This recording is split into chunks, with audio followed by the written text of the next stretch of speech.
Well, hello my friends. This will be the last video before Christmas. So first of all, Merry Christmas everyone.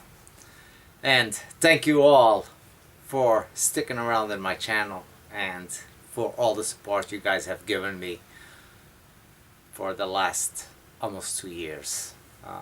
It's been overwhelming and I'm just at 3,500 subscribers, and that is great. That's a huge year-long Christmas present, if you ask me. Anyway, while I'm at work, I think of all these great things that I still want to show you guys on how I approach it, how I do it.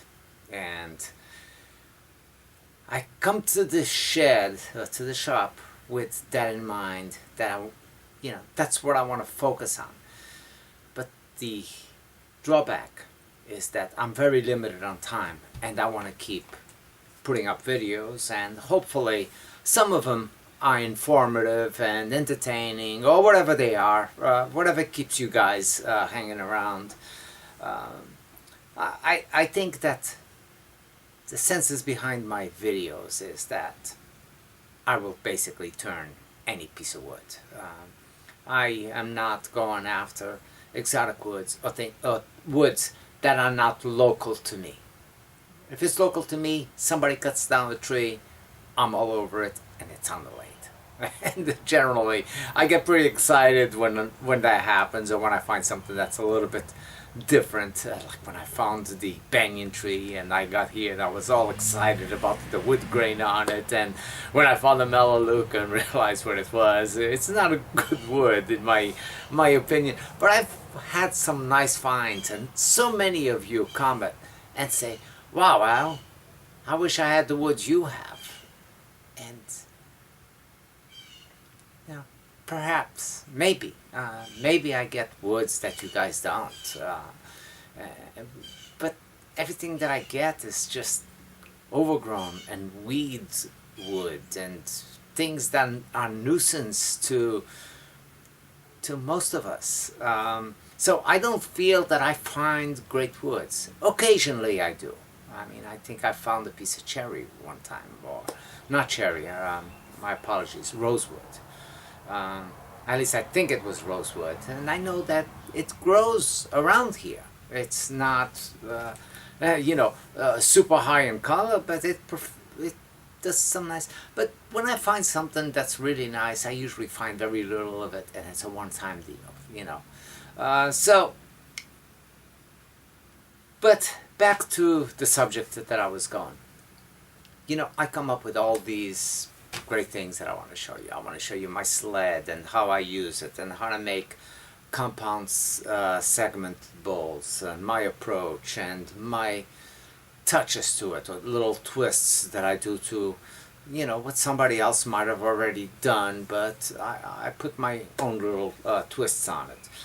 The time that's involved, unfortunately, doesn't give me enough time to come over here and start going from beginning to end, making the segments, glue up time, putting them together, putting them on lathe, doing multiple turns, multiple rings, unless I was to make it all in advance. And to make it in advance and to not show, like I got a couple of pieces. As a matter of fact, last week,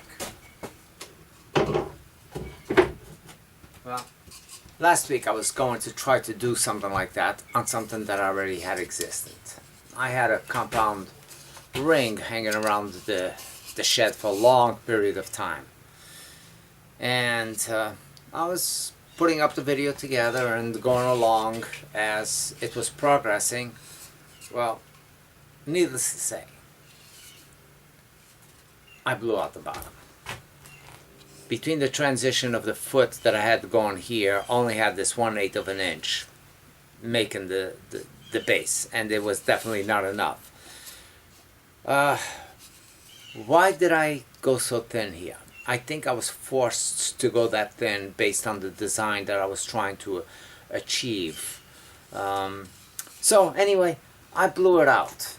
So, you know, but I want to show you how to make this type of a bowl. You know, and what I add, what I don't add, what I do, what I don't do. So hopefully, sometime in the near future, I can show you my sled in action. But for meanwhile, the only thing that I can do is show you the excitement that's behind some of the pieces of wood. And it's nothing special, but every wood, I think, any wood that you find local to you will bear some interest. Even if it's the ugliest wood you can possibly imagine at first, like I've had jacaranda. Okay, and jacaranda was problematic. Could not turn it. You know, it was all fibers. As I was trying to cut it, it didn't matter how I sharpened the tool, how light I would be going, it would be flapped over fibers when it was green. So I decided to leave a couple of logs outside and see, or let's see what nature does to it. And just a couple of weeks ago, I put it back on the lathe. I didn't do a video on it, but I posted pictures on Facebook if you want to check it out. And the spalting that it took and the colors, it had green, it had blue, it had red, it had this amazing variation of spalting going through it. So the point that I'm making is, if it doesn't look good today, put it outside. Let Mother Nature play with it for a little while. Mother Nature will do some of the designing for you. Put it back on your lathe and you will be saying, wow, that is a nice piece of wood. And that's what happens with me a lot of times. One piece I still want to bring back here, because I turned it when I first got it, is I want to bring some Melaleuca sometime and see what that looks like, because I've had it outside. Now, one thing that I found about Melaleuca is it doesn't check. I have logs out there that are like of different woods that are twisted and veiny and split up all the way through, and you know, I've had the tree that I was so excited to get home. It even cost me $130 no seatbelt violation on the way home. I was so excited that I forgot to buckle up. And you know, which was bottle washer tree. Amazing color, beautiful tree. I made one piece, I put it outside, had to go to work. A week and a half later, 2 weeks later, I came home and I couldn't save any of it, just about. Everything was so badly checked. Well, not the Melaleuca. That thing, it looks like it was just picked out of a tree and it's been out there for over 6 months. So I don't know, maybe it has some coloration, it will do some funky stuff inside. I'll have to check on that at another day, not today. Today I put a piece of the find that I found a while back that was maybe mixed in with the rosewood. So I don't think it's rosewood that I got here, but I know that it's been inside the shed since I cut the blanks and I rounded some up, and you know, I just stored until I had a pile of it. And I've gotten a few pieces that really show some nice coloration to it, and I've gotten some pieces that were nothing to it. So I got a blank on there. It's the outside of the tree, so it had no bark, but it had the shape of the outside. But I'm not making a natural edge. It's maybe 2.5 inches thick and 10 inches diameter, more or less. So I want to create a little bit of a platter. Nothing new, nothing that nobody has done, but I want to make it. The challenge that I'm faced with is all this wood. It's got a lot of dry rot. Among with the spalting, this log had been left in somebody's grounds for I don't know how long, a year, 2 years, or whatever. When I found it, it was just a black piece of log, black, no bark. Light in weight for its mass, and you know, so the battle I have and what I want to show you is how I go about achieving design, and maybe concentrate a little bit on my approach to my cuts, and show you when I'm being aggressive, and show you when I am trying to finalize a cut, or maybe even some tips and tricks on how to make that stubborn wood that you cannot get a decent cut, how you can possibly save it and come up with a nice piece at the end. So let's bring you to the lathe and get started. Now, to start off with, I don't think I need to apologize on this, but anyway, I put the log up. It's just between centers friction. I have plenty of pressure. My tailstock locks up really, really tight on this lathe. And I am not sure that's the case with every lathe. So, you know, because I do it this way does not mean do it this way. Put a worm screw, put a spur drive, put something on the back end, and work safe. Put a faceplate, whichever way you want to mount, but make sure you play it safe. Me, I'm in between centers, and got plenty of pressure on my tailstock. My live center is in there, and I just started roughing it up. Now, the start of this, I am not trying to clean up a cut. I'm not trying to make a clean cut. I don't care what this cut looks like. I only care about shape right now. So I'm going to go in there until I start working all this area and I have a flat or a surface that's already in shape but doesn't have this void.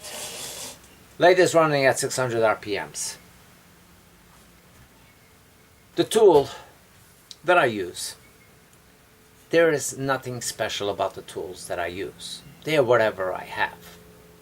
Yeah, you know, Christmas is coming. Maybe I'll get a new toy. Actually, my wife was asking me what did I want for Christmas this year, if I needed a tool or something like that, and I ran a blank. I never like asking for anything for Christmas. I'm one of those that I kind of like the surprise, just hope that the surprise is what I want, if that makes any sense. But anyway, like a little kid, you know, who doesn't know what he's going to get, but he knows he's going to get something that might be nice. Anyway, this tool is just a basic old, probably a 1950s, I don't know, gouge. It's got a little bit of steel to it, so I feel very confident with it when I'm using it. So make sure that whatever you're using, you know, bow gouge or whatever, it's got some good mass and it's not a cheap steel, and you know, always be aware that any tool can snap off on you. It can, and that's one of the scariest things that can possibly happen, is having a tool snap, because not only does it snap and you don't know where it's going to go, but with that motion there's a big reaction. Your hand shifts in, all of a sudden you're on the blunt, you know, I mean, the possibilities are endless of the disaster that can happen with having a tool snap. So, do I fear that? Absolutely. What do? I keep my tool rest as close as I possibly can to my work all the time. I will not take a chance and have my tool extended out and making wide cuts. And if I am, I'm being very light with it. I'm not being aggressive when I'm making those type of cuts. When I'm close, I can be pretty aggressive. But when I'm far away, no. Okay, so I'm back when I was rudely interrupted by work. Can you imagine that? On a Sunday. But anyway, you know, so right now I'm gonna go back into this. I don't know exactly where I was, but we're gonna shape this, the distance, you know, stay close. When I am close to the work, I can be a little bit aggressive as the tool starts growing away, or in situations where I can't get the tool rest any closer to my work, then I'm working further out, but I'm not being as aggressive. I don't want to snap a tool with my work. So let me get it started, show you one thing. Even if you're roughing in, a sharp edge goes a long ways. You do a lot less beating on your tool rest and everything else if you got a nice sharp edge.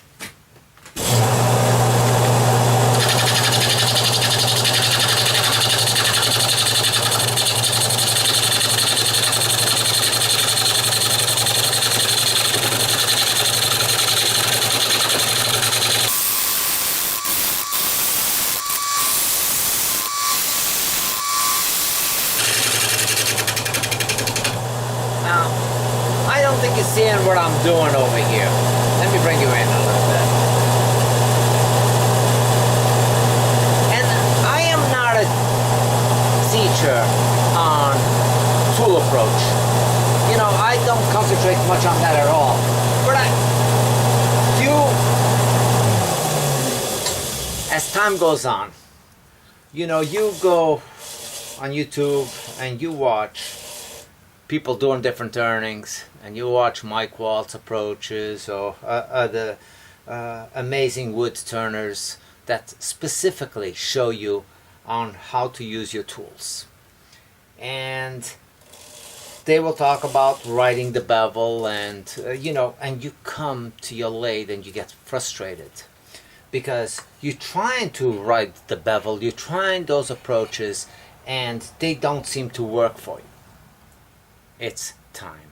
It really is. It's how much time have you spent on your lathe, and it will come to you. Because I would come out here after watching Mike Walt or Brandon Stratton, all these great wood turners, and showing you on tool techniques, or even Captain Eddie, and I would come out here and bang, bang, bang. I would be getting catches or this or that, or I could not ride the bevel, I could not do this.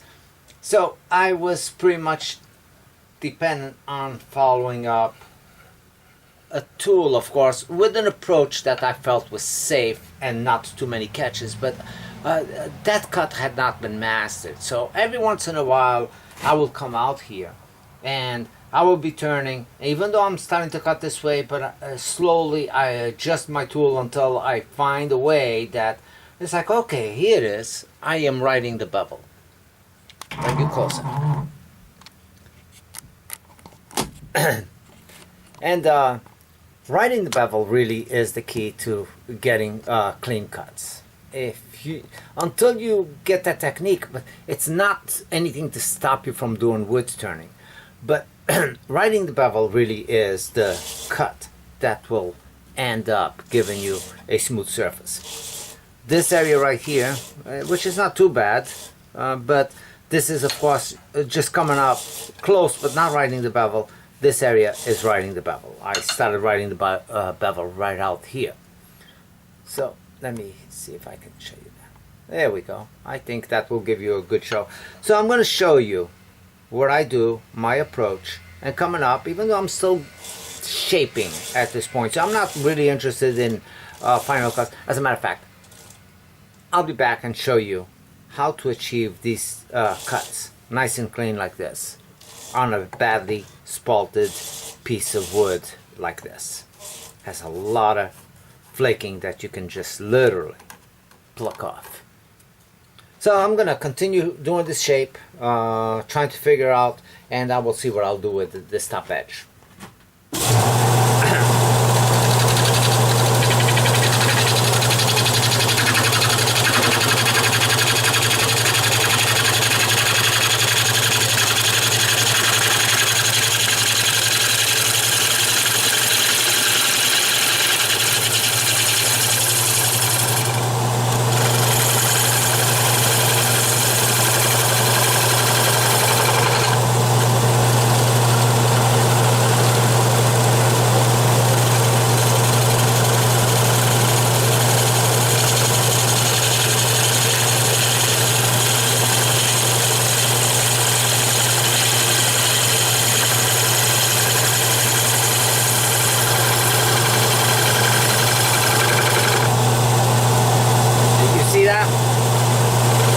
Riding the bevel, you hit the back of your tool against the wood, so there's no edge making contact, and slowly you lift the back slowly until you start just getting those little dust particles coming out of shaving. And once you do that, you just maintain it there, and you start letting the back always stay in contact with the wood, and you start pushing it forward.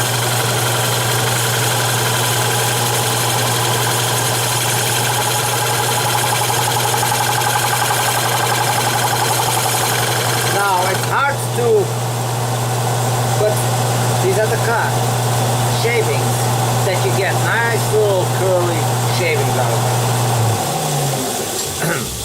it. Now, while you're getting bounce on a piece of wood, you can see that's a really nice cut, even on a cross grain. Very, very little tear out going through here. But you can see I still have a little bit deeper to go here. I don't want the foot to be that wide, so I'm going to shape this up a little bit more over here, make a tenon so I can reverse it and figure out what I want to do with the rest. But right in the bevel, you can really improve your cuts, and that is by making the back of the tool, this back section of it, make contact. You got a gap between the blade tip, it doesn't matter where you're coming from, and slowly you tilt until you're just making contact, just like you're sharpening the tool when you see in sparks just on the front edge of the tool when it's against your wheel. It's the same thing that you're doing over here, except on the sharpening you're using a gauge, unless you're good enough and you can do it freehand, and it maintains the tool that way. Well, on the wood you're doing the same thing, except you're doing it all freehand. So let me get this bottom established and go out a little further here.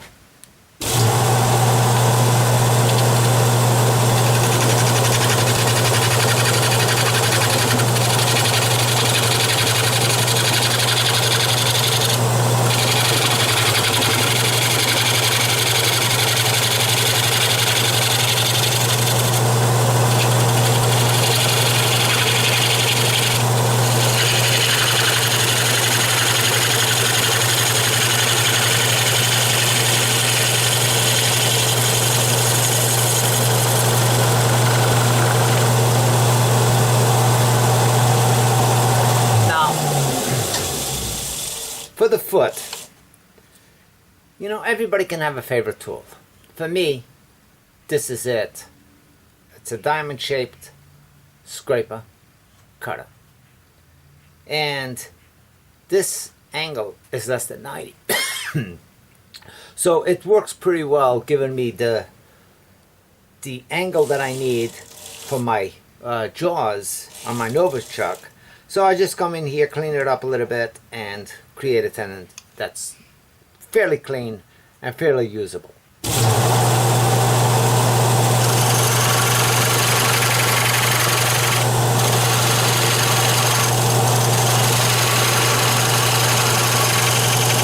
I'm flat against the back, and the lesser of the angle got me a slight dovetail on there. I can use the same tool just to clean up a little bit.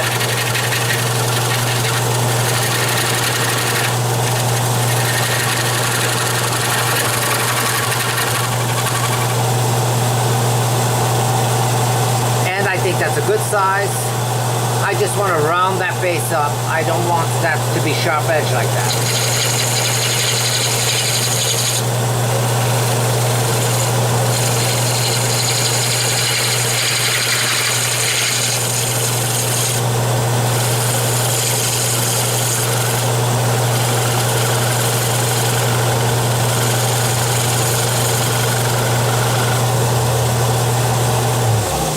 And just because I do something, or whatever shape I do, that does not mean that my shape is the right shape. It's whatever you decide to do.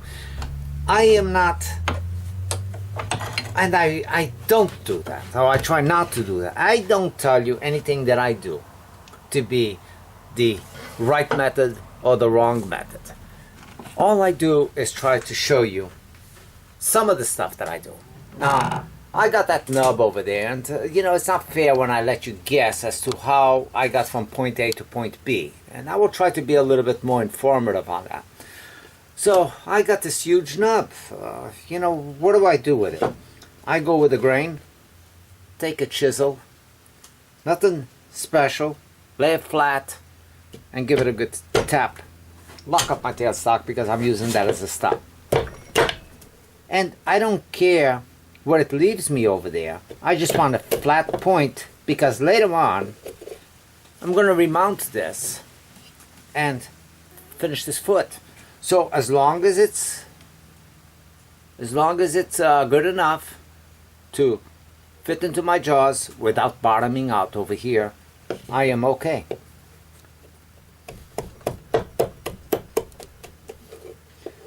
But you can go as clean as you want. I'm not showing you, wow, look at his chisel work.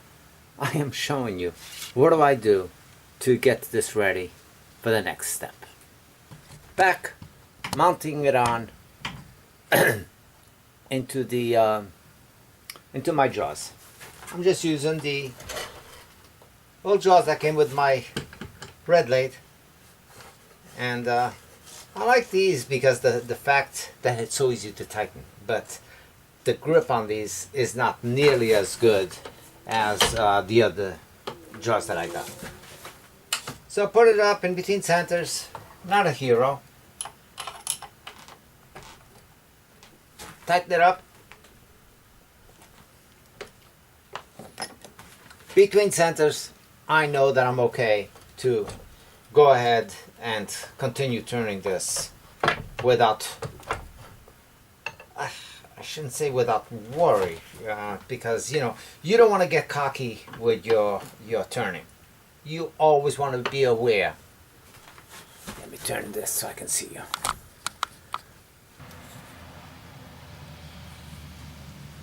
So let's see if you can see this.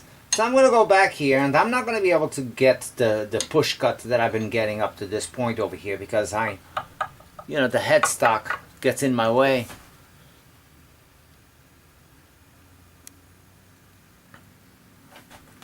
The headstock will get in my way from getting the exact angle. So on a case like this, I'm going to go in here and I'm going to do a little bit.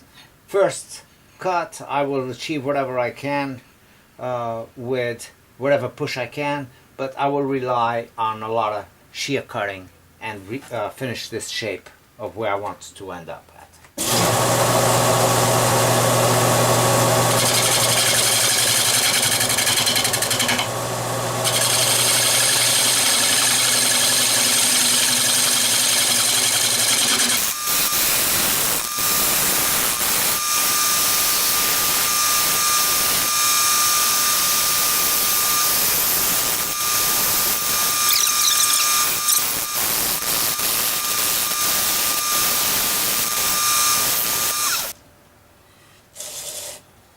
Not too bad. Got a little bit of the tool mark over here where I came up against the bevel and came up, so I wanted to create somewhat of a sharp edge over here, but you can see the difference between the cut of riding a bevel and not riding the bevel. So I'm going to smooth this transition over a little bit and see what I can do as far as riding the bevel out here and cleaning this up.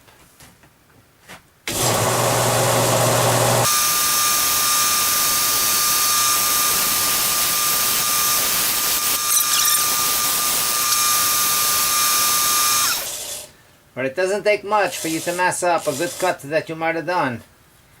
You can see what I got going on here. So I got to bring this a little bit from further back here, see if I can get this and get all this flaky stuff that's just falling off the wood.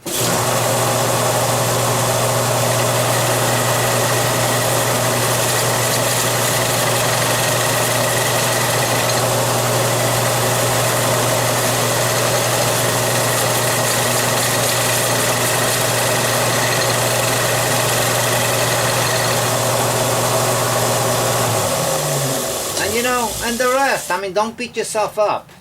The rest is sandpaper. I mean, sandpaper is what's going to get in there and clean up trouble areas. Don't beat yourself up. It's quite alright you know, unless you're a real pro and you have a full control of everything that you do. Well, I don't. And I'm not afraid to say that I don't. You know, every time I come out here, I learn something new. Or at least I should be learning something new. I learn a better tool approach. I learn better control of the tool. You know, it's a lathe. It's got so many variables. It's not like put the wood against the fence and make sure that you ride it straight and you got a nice cut. Yeah, it's a lot of freehanding and a lot of muscle memory, muscle control, and practice until you finally at the point that you can come to your lathe and feel a lot more confident. Never ever feel so confident that you become cocky with the lathe. Feel confident that when you're approaching it with caution and precision, and that's what you need to do. Bring it back to the front. So I got my tool rest going underneath my live center, and I know that it rides a little bit low, but for this tool it actually still rides me in the center pretty much.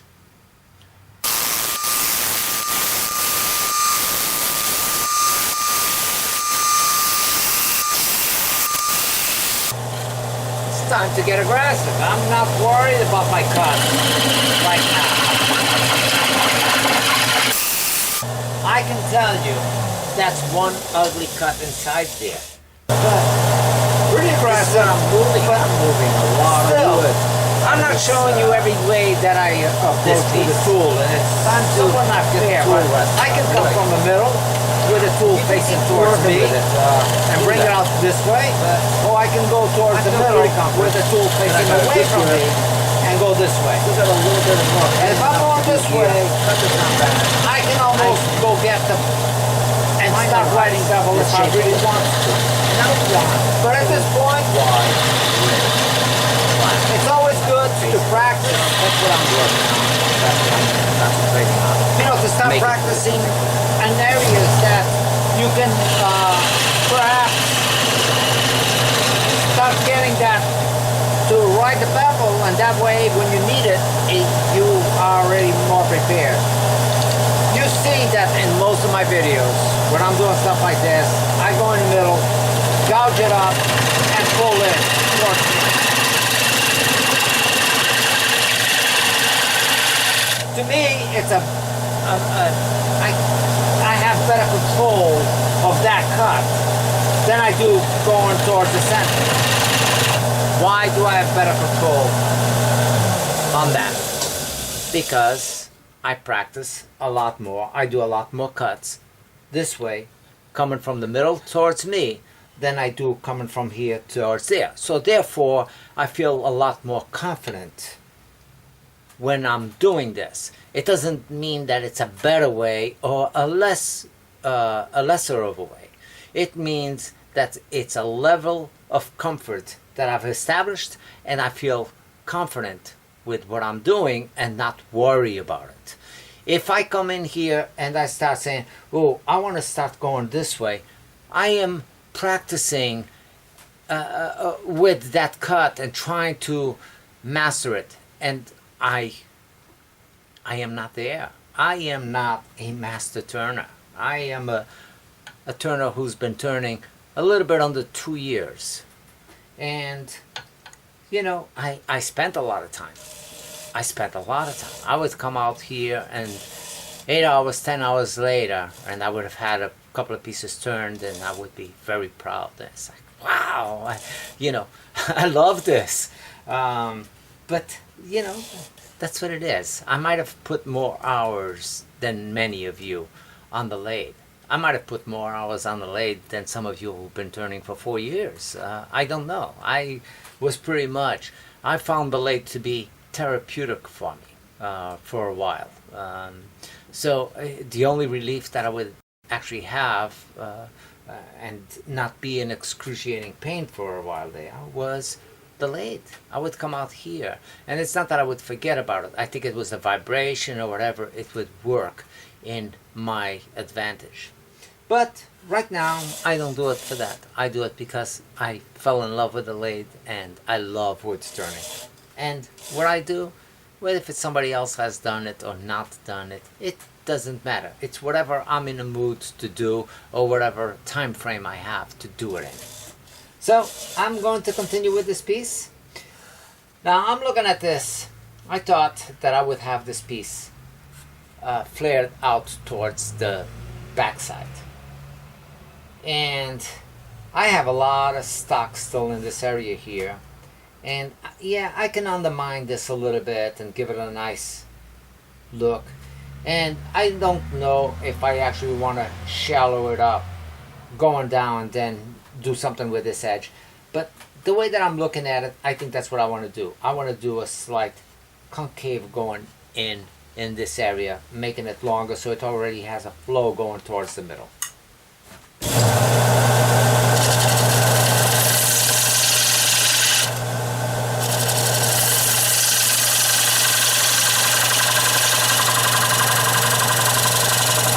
But while you're doing that, you know, unless you're 100% sure that that's what you want to do, but while you're doing that, don't commit right away and go all the way through and say, yep, that's it, because you don't have any choice. Stop it short.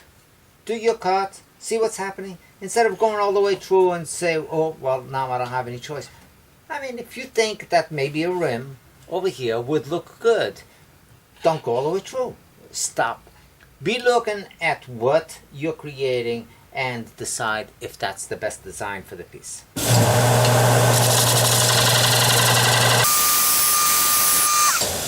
See these dark lines going through here? That's actually being caused like burning the wood, polishing the wood with the back piece of the tool. I am writing the bevel on this and making sure that when I get to the end, I start approaching and I start giving it like a shear cut, because I can't possibly make the turn and come in here and still write the bevel. So you come and write in the bevel, and as you're getting in, you start turning it so you're shear cutting the very end of your piece.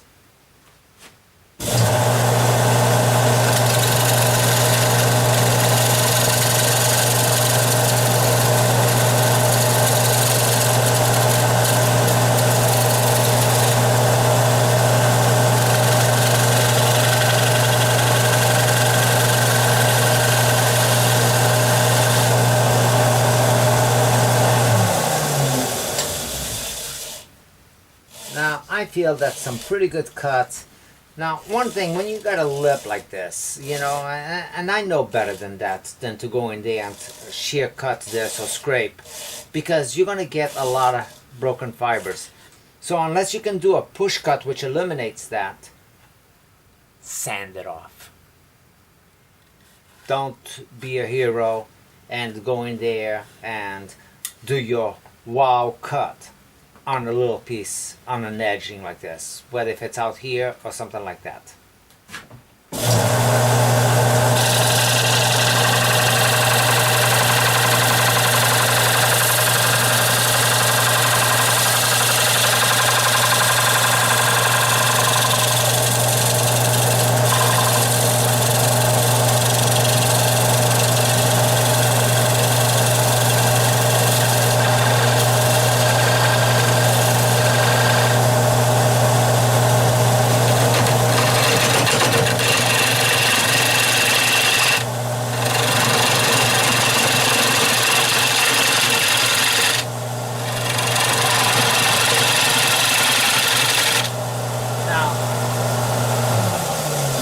The beating I'm taking in here, that is because I'm too far away from my material.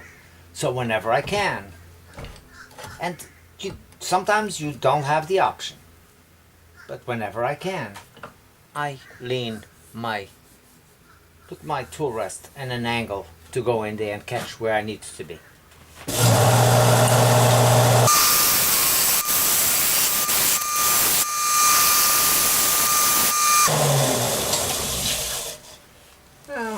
that's no, that's not right in the bevel, but I gotta tell you, other than once I get back here, the cuts are not bad for a piece of wood like this. So, but I gotta go, I'm about a little thicker over here on this rim between the inside and the outside of this piece right here, and I'm about 3/8 to a half an inch thick all the way through. So I'm gonna go in there and give it one more shaping.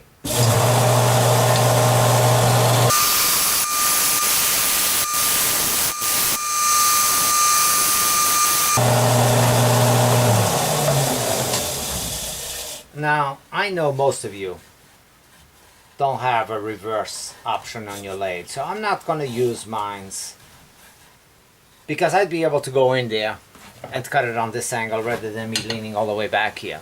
I'd be able to go it on the back side and clean this up a little bit more. So, because most of you don't have that option, I'm just going to use my, hopefully you have a hollowing tool in your arsenal. There's nothing special on this. It's took a 3/8 rod, heated it up, made this bend on the vise, heated this area up, made this other bend on the vise, making sure that these 2 points were in parallel with each other. Took it to the grinder, flattened up this piece, tapped a 8mm screw, I think, did a tap over here, and bought some carbide tips. I get mine from Global Tools. If you buy the square cutters, which I got here, from them, they come in packets of 10, but they're like under $2 a piece for the little radius or the square cuts, $1.78 and up. So I buy a package of 10 from them, which goes a long ways. Like these, okay, and the round cutters are a different story, but still, they're $9 a piece from Global Tools. A good company, good source to go to and get your carbide inserts. They don't sell specifically for lathe. Their carbide inserts are for planers and stuff of that sort, for large tools. So that's their specialty, and not necessarily for lathe.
It's just a little return over here. I don't have, it's not like a hollow vessel where it's going to take any type of a lid or anything like that. It's just giving it a little bit of the design with encloses in on the top a little bit. Well, at this point, my cuts are not bad. Not bad at all, if I must say so myself. I got a little bit of torn grain on the back over here, on this area, right here on the cross grain. The opposite side is not bad. It's got a little bit, but not bad at all. So I'm going to do a lot of sanding, and I'm not going to bore you on this, but I will tell you. I will start with an 80 grit, go in there, even if I fast forward through all of this, Do it mostly with a power sander. Go in there by hand a little bit as well and work that up to 400 grit. And then maybe steel wool. So we'll be back in a little bit.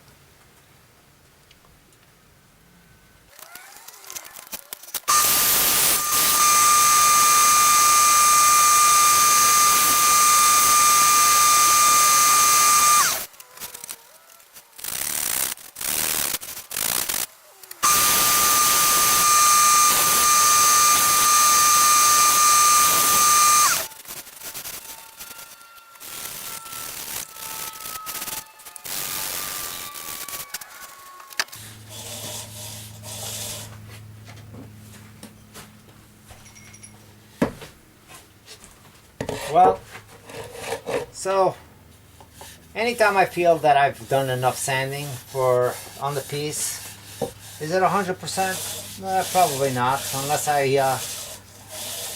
go a little bit further with it. But I did sand through all the grits up to 400.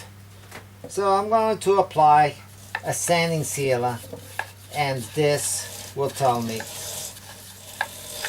if I need to do any extra, and it will also show off what the wood has to offer. You know, you might have an inclination of how something is going to look, but until you put this up, you really don't know the color that's going to be presented with the piece that you're turning, or its contrasting markings, or many things. Now, I use Minwax sanding sealer. Do multiple applications. I use this because it's easy sanding, very easy sanding, and very quick drying. Within 3 minutes, I can wet sand this.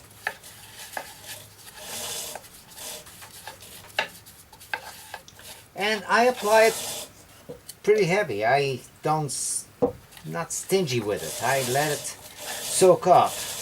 And when I sand it, what I'm doing is breaking up any bubbles, any brush strokes that might be in it, although I use a very soft brush, so I really don't have to worry about brush strokes much.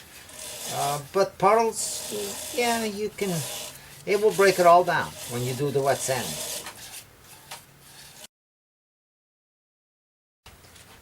This is Captain Eddie's Shine Juice.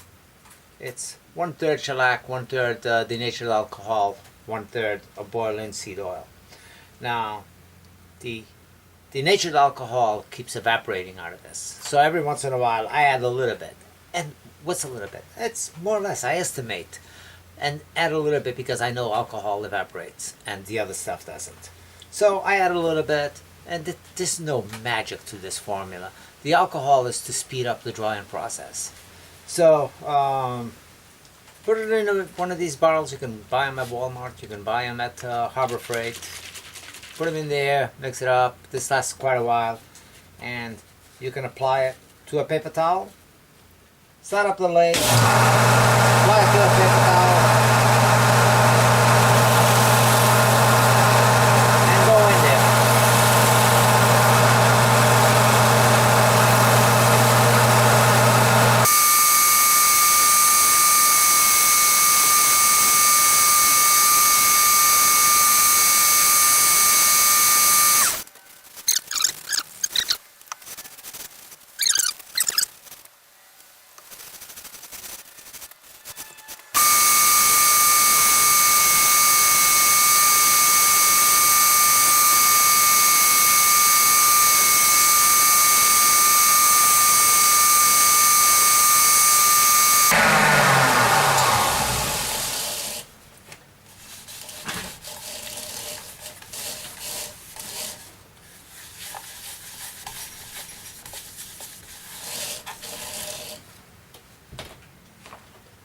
Well, it's time to take it off and reverse it.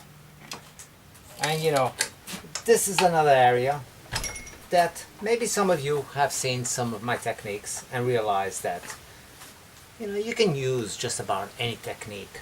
If you can slap it on, then you can make it work.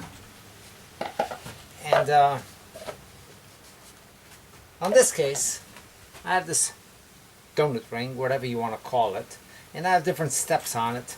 Sometimes I'm lucky and I'll put something up and it actually will fit in one of those areas and it will keep it balanced off. And this is one of the cases that it will work. Oh, let me show you the back of this. I have multiple mortises and a tenon here. I can mount this on my 100mm on expansion mode, and I can mount it on my 50mm on compression. So, make that up, makes it easy enough, and put it up.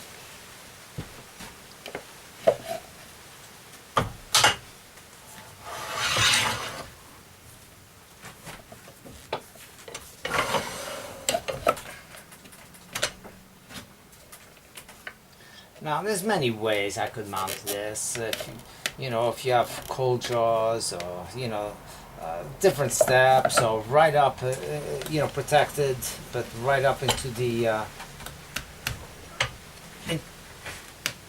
into your chuck, with some rubber protector or something like that. You can do it whichever way. Whichever way this particular one fits, that's the way I go. Not that it's right or not that it's wrong. So I'm going to shape this up a little bit.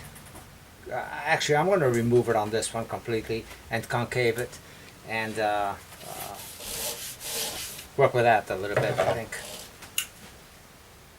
Now that's going way too fast for what I'm going to do over here. But 1200 RPMs, I think I can manage that.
Well, here it is. It's a platter with a rim around it. Finish. I did nice cuts. Did not do so well on the sanding. Could have done quite a bit more, got rid of this shadow mark that you see here. Inside, well, this cut, I don't know if I could have done much better with it. Scraping on this type of wood doesn't get rid of that, and some fibers actually pulled out from the piece from deep inside the pores, so I would have had to cut way down to get rid of that. But it shows what the wood had to offer. You start with a less than perfect piece. You should end up with probably a slightly less than perfect piece. You let little flaws come true and you let the observer see that this wood has had aging and has had activity and has had different stress points that all are part of its characteristics. So even if this was a perfect shine, which I wouldn't have minded either way, the wood would still show off these little imperfections throughout. And so if that was the case, and would be nothing wrong with it, but if that was the case, they would not then, let me back that up. If I had a perfect shine and still had these little imperfections, that's what it would be. It would be a nice finished piece with showing off imperfections. But it's not a perfect shine. It suits its whole characteristics probably a little bit better. But it's still a very respectable finish. It's just not an ultra finish. Could I achieve it? Probably. I'd have to spend a lot more time on this one than I would want to achieve that. And because, like I say many times, beauty is in the eye of the beholder. And I'm not saying it's beautiful. I'm just saying somebody out there is going to like this piece just for the way it is. Whether if I love it or not. I've sold pieces that I did not think much of. I thought it was comical in a sense, because it was one of those turnings that I did. It's like, oh my god, I better go back to the drawing board. This thing does not look at all like I wanted it to, and showed it off. It's like, oh my god, oh, I love that. It's like, you do? You know, it just goes to show that what I like, not necessarily what you like, and what you like is not necessarily what I like. But there are some common areas that seems like the majority like. And that's the area that we all shoot for, is, I might not like it, but if 10 people around me like it, means I probably have bad taste. And, you know, if the majority of the people like it, it really is. It's a matter of, you know, who is looking at it. And, you know, the person who bought that piece that was like, oh my god, I love that, might have not had good taste.